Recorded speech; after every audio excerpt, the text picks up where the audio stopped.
laakiin Soomaaliya waa u diyaarsan tahay inay iska celiso hantideeda iyo badeeda iyo birigeedana ay difaacato.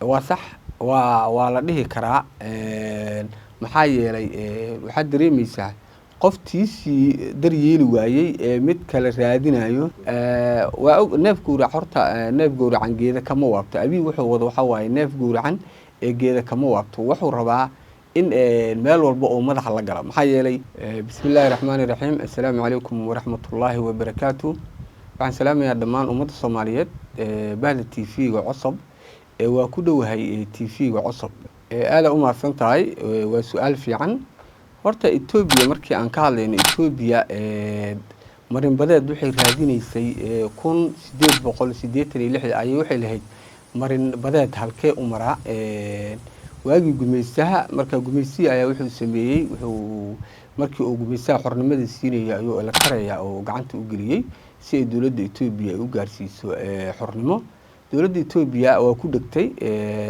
la qaraya waxay gacanta ku sii haysay ilaa 1991 la qaraya markaas ayay waxay heshay inay goosad ay ka qaadato ay gooni u istaagto dawladda Ethiopia waqti badan ayay waxay baadgoobaysay gaar ahaan Soomaaliya ayay waxay ka goobaysay inay ka hesho marin badeed iyo biri intaba inay ka hesho marka ayadoo tahay inay maaragtay dawladda Ethiopia horta ma raadinayso wax ay ayadu leedahay mana raadinayso wax annaga iyo ayada naga dhaxeeyo Ethiopia waxay xoog ku raadinaysaa inay Soomaaliya ay ka hesho bad iyo biri oo xoog ah waana wiligoodna damaceedu waa ahaa madaxdii isku soo bedeshay dawladda Ethiopia mid walba wuxuu raadinayay inuu Soomaaliya oo bad iyo biri intaba uu ka qaato waxa u diiday inay sababtaasi ay dhacdo waxa u diiday aabayaasheen iyo awoyaasheen ee difaacay dalka iyo dadka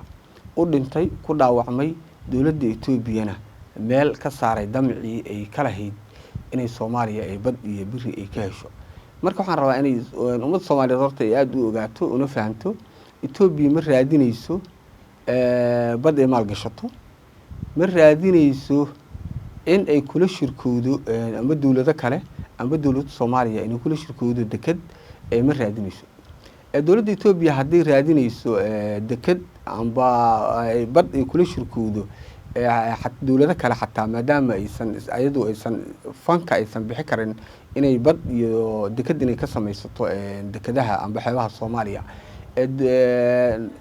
dawladda Imaaraadka hay'adii UDP World ayaa tiri ila maal gasho dekada berbera boqolkiiba 19 ka qaado dawladda Ethiopia waa baxsan weysay inay 19 kaas ay ka qaadatay saamigaas sheerkaas ay ku darato kadibna waa isaga tagtay dawladda Ethiopia ayadii oo soo laba kaclaysay ayay wixii damaceeda ku soo raadisay inay bad iyo biri Soomaaliya ay ka hesho oo aan lacag ahayn amba kira aan ahayn amba maalgashi aan ahayn ay dib u soo raadisay ayadoo xoog ku raadinayso haddana waxay u soo maraysaa ummadii Soomaaliyeed iyo hogaankii Soomaaliyeed hogaanka Soomaaliyeed kamidka ahaa ayay u soo maraysaa oo hadda Soomaaliland oo kale waxay u soo martay Muuse Biixi ayadoo la gashay heshiis aan caalami ahayn amba heshiis aan sax ahayn oo ah heshiis aan maaragtay ay wax ku raadinayso inay ku hesho heshiis oo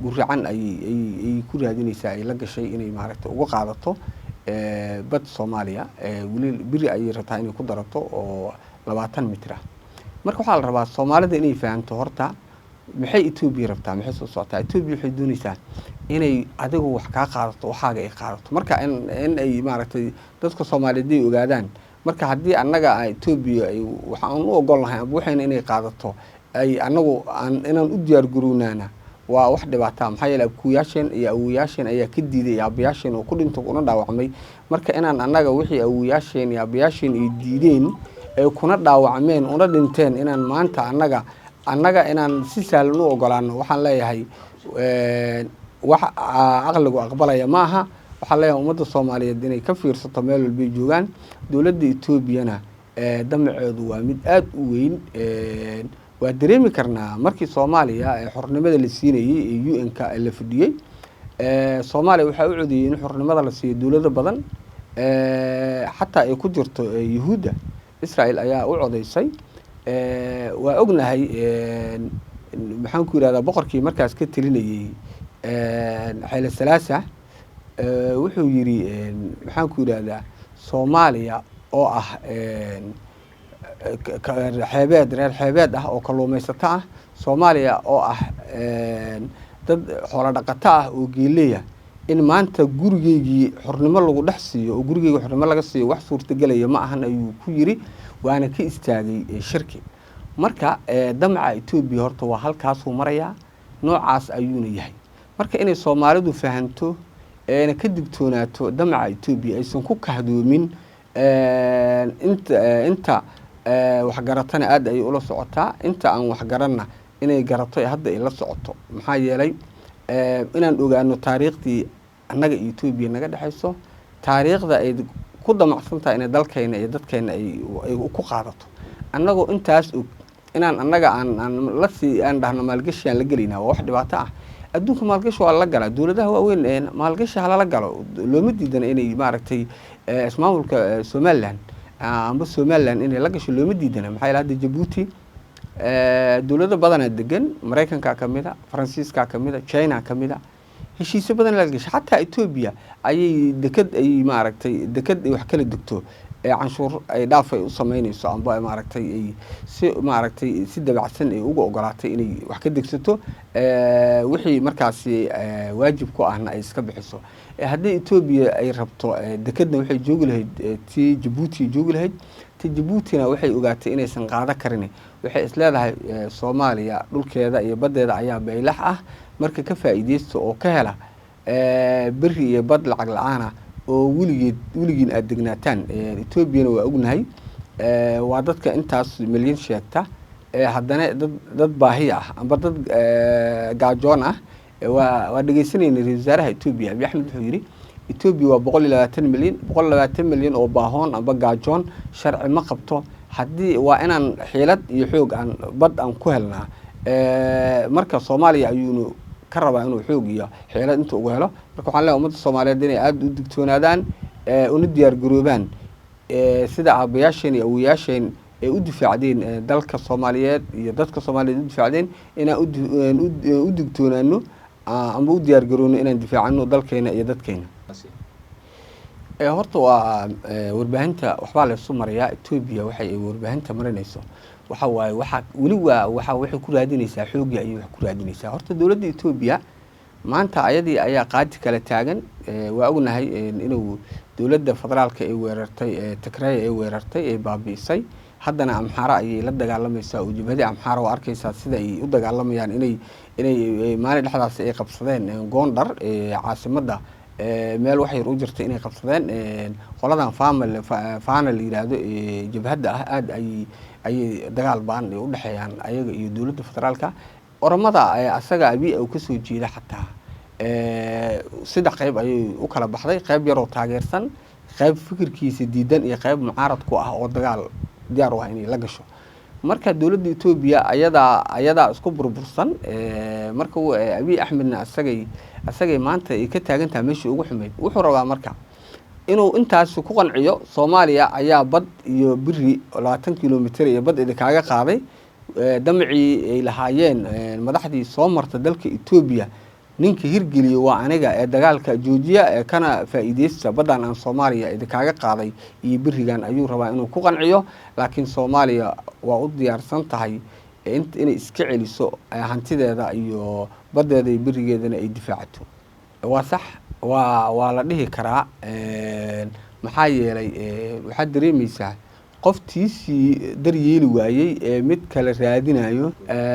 waa neef gowrac horta neef gowracan geeda kama waabto. Abiy wuxuu wado waxa waaye neef gowracan geeda kama waabto. wuxuu rabaa in meel walba oo madaxa la galo. maxaa yeelay wuxuu u waayey jabhadihii asaga ku kacsanaa ayuu u waayey awood uu ku difaaco. markaasuu wuxuu leeyahay dal hadda soo kacaya diyaar garoobay sidii hore aad ugu fiican dowladnimadiisii iskaabaysa inuu maaragtay dagaal la sii galo ayuu raadinayaa. marka waa isqarqar iska tuur iyo wuxuu rabaa inuu ku maaweeliyo Soomaaliya ayaan dagaal la gelaynaa oo bad iyo biri ayaan ka qaadayaa ee dagaalka gudaheena jooji inuu yiraahdo ayuu Abiy Ahmed raadinayaa.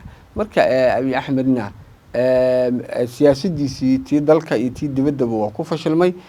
Siyaasadda diblomaasiyaddana dowladda Soomaaliya ayaa ugu horeyso oo ugu horeysay Turkiga loo socdo. Horta Soomaaliya waxay xiriirinaysaa diris wanaaga maahan annaga Ethiopia wax ay ayadu leedahana kama haysano, wax naga dhaxeeyana iskuma haysano waxa ay raadinayso waa waxayni.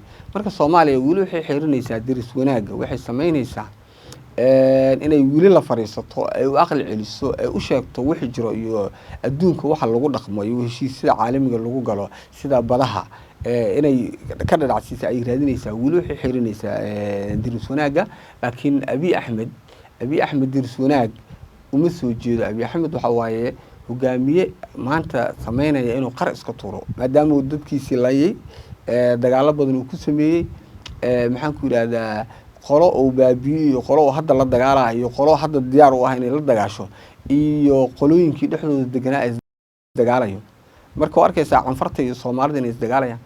Marka wadankii waa wadan aad dagaal u galay aad u baaba'san baabaa galay. Marka wuxuu rabaa intaas oo dhan inuu Soomaaliya ku xubsiibto. Marka Abiy Ahmed waxa waaye asaga qarki iska tuuray waxa waaye asagana isdhibaateynaya. Annaga wali diris wanaaga waa dhowrina laakiin haddii ay diris wanaaga dhowri waayaan waa iska celi doonaa idanka Ilaahay bad iyo birina midna naga ma qaado doonaan.